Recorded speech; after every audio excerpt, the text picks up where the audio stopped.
যার মধ্যে নাই কোনো কৃষ্ণ ভজন, যার মধ্যে নাই কোনো কৃষ্ণ সাধন, যে জানে না কিভাবে আমার গোবিন্দ চরণে একটু তুলসী পাতা অর্পণ করতে হয়, যে হা নিতাই বলে কাঁদতে পারে না, হা গৌর বলে একটু চোখের জল ফেলতে পারে না, সে কেমন করে আপনাদের মতো ভক্ত সম্মুখে বলবে ভগবানের সেই মধুর নাম?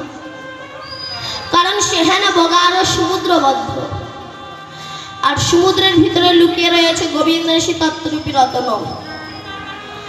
আমার মতো একজন অনুপযুক্ত ডুবুরির পক্ষে সম্ভব নয় সমুদ্র গর্ভ থেকে সেই তত্ত্বরূপী রত্নকে তুলে এনে আপনাদের সামনে প্রচার করব। হরি বল হরি বল।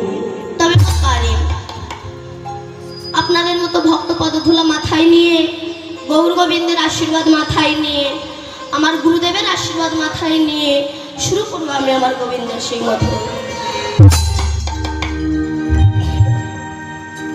নিতাই গৌর সীতানাথ প্রেমানন্দে।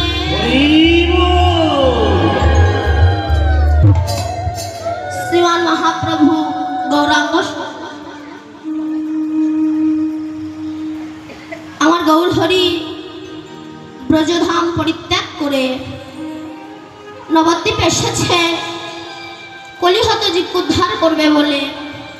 কলির অনাচারী, অত্যাচারী, পাপাচারী, দুরাচারী, ব্যভিচারী জীবের কৃষ্ণ বইমুখী দেখে এদেরকে উদ্ধার করার প্রত্যাশায় এই কলিজীবের দুঃখ হেরি যিনি যমুনা তট বিহারী, সুদর্শন চক্রধারী, কংসের বংশ ধ্বংসকারী, পুতনা বক্ষণকারী, রসের নর্তনকারী, রায় সংকুটের বংশীধারী, ব্রজধাম পরিহরি, শ্রীধাম নবদ্বীপে অবতরী, নামের ডালি মাথায় করি, কলিজীবের পায়ে ধরি, ঝরাইয়া নয়নের বাড়ি, বলে একবার বলো তোমরা গৌর হরি।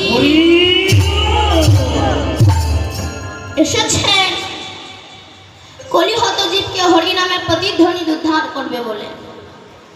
বৃন্দাবন ধাম পরিত্যাগ করে শ্রীধাম নবদ্বীপে এসেছেন গৌর হয়ে। প্রভু কি এসেছেন খালি হাতে? না, একটা বস্তু নিয়ে এসেছেন উদ্ধার করার জন্য। সে বস্তুটা কি? না নাম। নাম নিয়ে এসেছেন উদ্ধার করার জন্য। কিন্তু কোন নাম নিয়ে এসেছেন? अनार्पित चरिं चिरा करुणाय अवतीर्ण कलो समर्पित उन्नत उज्ज्वल रश्यांश